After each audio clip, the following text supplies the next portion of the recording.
옛날 옛적 바그다드에 노우만이라는 청년이 살았습니다.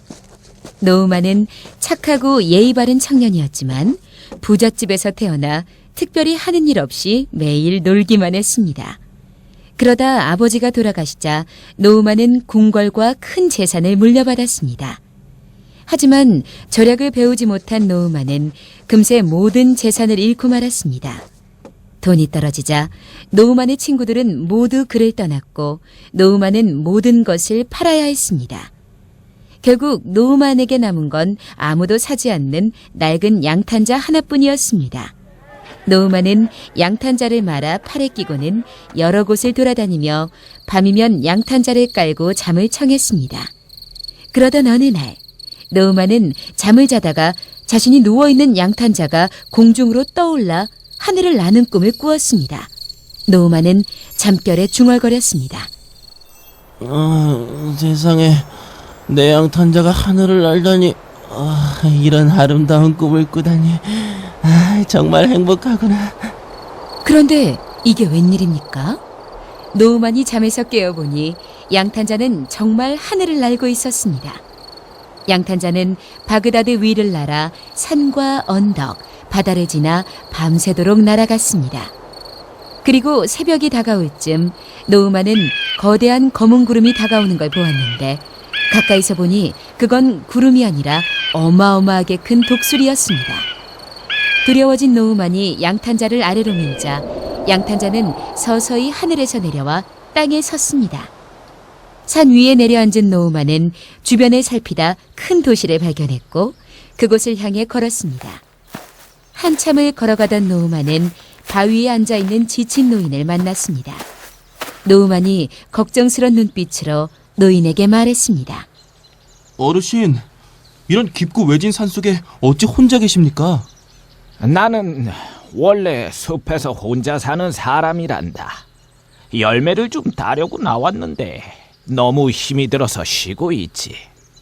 노인의 말을 들은 노우만은 친절하게 노인을 업고 동굴까지 데려다 주었고 혹시 아픈 곳은 없는지 한참을 살펴본 후에야 다시 도시로 향했습니다.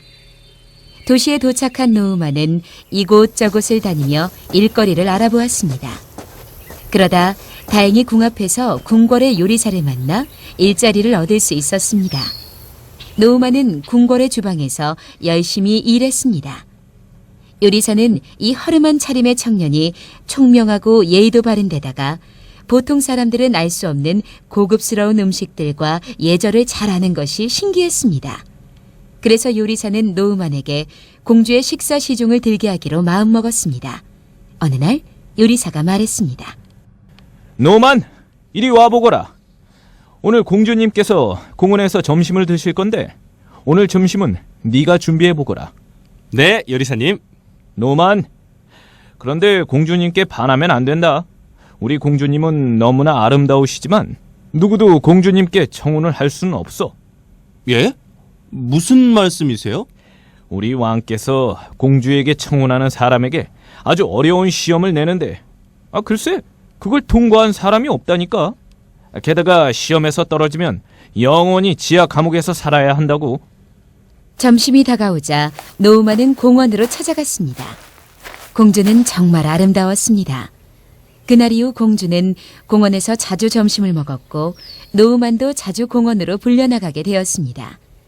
시간이 흐르면서 노우만은 마음속 깊이 공주를 사랑하게 되었고 공주 역시 노우만을 좋아하게 되었습니다. 노우만의 마음은 점점 타들어갔습니다. 결국 참다 못한 노우만은 왕께 찾아가 청혼하기로 결심하고 좋은 옷을 사기 위해 궁을 나섰습니다. 그러다 문득 노우만은 숲속 노인이 생각났습니다. 노우만이 찾아가 사정을 말하자 노인은 노우만을 반갑게 맞으며 말했습니다. 사랑에 빠지면 무서운 게 없는 법이지. 좋다. 네가 어떻게 해야 하는지는 너 스스로 생각해내야 한다. 내가 해줄 수 있는 말은 왕의 시험에 있는 전날 밤에는 늘 커다란 독수리가 산속으로 날아왔다가 궁으로 돌아간다는 게야. 어르신, 정말 감사합니다. 다음 날 아침 노우만은 훌륭한 옷으로 갈아입고 왕께 찾아갔습니다. 노우만은 일부러 다른 이름으로 자신을 소개했습니다. 폐하, 저는 바그다드에서 온 샤프한이라고 합니다. 공주와 결혼하고 싶어 이렇게 멀리까지 찾아왔습니다. 그래, 시험을 통과해야 한다는 건 알고 있겠지. 모두 3번의 시험이 있을 게야. 첫 번째 시험은 이번 음력달의 마지막 날에 있을 게다. 알겠습니다, 폐하. 기쁘게 받아들이겠습니다. 노우만은 시험 전날 밤이 되자 아무도 모르게 양탄자를 들고 성을 빠져나와 산으로 갔습니다. 곧 어둠을 뚫고 독수리의 날갯짓 소리가 들려오자 노우만은 양탄자를 타고 소리를 따라 독수리를 뒤쫓았습니다. 독수리는 산 위에 있는 수많은 동굴 가운데 한 곳으로 들어가더니 동굴 속에 있는 파란 빛의 진주를 물고 다시 궁궐로 날아갔습니다. 노우만도 아무도 몰래 다시 궁으로 돌아왔습니다. 다음 날 왕은 시험을 보기 위해 온 노우만에게 물었습니다. 자, 첫 번째 문제다. 내가 내 옷 안에 무엇을 숨기고 있지? 폐하께서는 파란 빛의 진주를 숨기셨습니다. 뭐? 두 번째 시험 날짜는 다음 음력달의 마지막 날이다. 물러가거라. 왕은 너무나 놀라 거의 아무 말도 할 수 없었습니다. 이 모습을 지켜본 사람들은 노우만이 문제를 바로 맞췄다는 걸 알게 되었습니다. 그리고 한 달이 지나 어느덧 두 번째 시험이 다가왔습니다.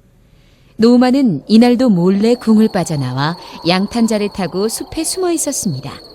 밤이 깊어지자 이번에도 독수리가 나타나 동굴에 있는 반짝반짝 빛나는 금꽃을 물고 궁으로 돌아갔습니다. 다음 날 아침 노우만이 다시 왕께 찾아가자 왕이 말했습니다. 자네가 지난번엔 운이 참 좋았는데 이번에는 어떨지 한번 알아보겠네. 내 옷에 숨겨진 게 무엇인가? 왕께서 숨기신 것은 금으로 만든 꽃입니다. 뭐라고? 대체 어떻게? 알겠다. 마지막 시험은 다음 음력달의 마지막 날이다. 왕은 이번에도 크게 놀라 아무 말도 하지 못했습니다. 그리고 다시 시험 전날이 다가오자 노우만은 이번에는 왕의 창가 곁에 숨어 독수리를 기다렸습니다. 그러자 곧 독수리가 와서 사람의 눈에 보이지 않는 무언가를 왕께 주었습니다. 노우만도 이번만큼은 독수리가 물어온 것이 무엇인지 전혀 알 수가 없었습니다. 노우만은 크게 상심했고 노인에게 찾아가 사정을 얘기했습니다. 그러자 노인이 말했습니다. 사람은 많이 알면 두려울 게 없단다. 이 책을 읽어보렴. 혹시 답을 찾을지 아느냐? 노우만은 노인의 말에 따라 밤새도록 책을 읽었습니다. 그리고 새벽이 밝아올 무렵 드디어 노우만의 표정이 밝아졌습니다. 노우만은 서둘러 궁으로 돌아가 훌륭한 옷으로 갈아입고 왕을 만나러 갔습니다. 왕은 이번에는 느긋한 목소리로 말했습니다. 그래, 과연 네가 내 딸의 신랑감인지 한번 보자. 이번에 감춘 것은 무엇이냐? 왕께서 감춘 것은 왕의 아버님께 물려받은 보이지 않는 칼입니다. 왕께서는 그 칼과 함께 파란 빛의 진주, 금으로 만든 꽃을 아버님께 물려받으신 걸로 아옵니다. 노우만이 대답하자 왕은 노우만을 덥석 껴안으며 말했습니다. 너야말로 내 딸의 신랑감이다. 내 딸이 너와 같이 훌륭한 사람과 결혼하게 됐으니 이제 나는 아무 걱정이 없구나. 결국 노우만과 공주는 성대한 결혼식을 올렸고 두 사람은 노우만의 양탄자를 타고 여러 도시를 여행하며 오래오래 행복하게 살았습니다.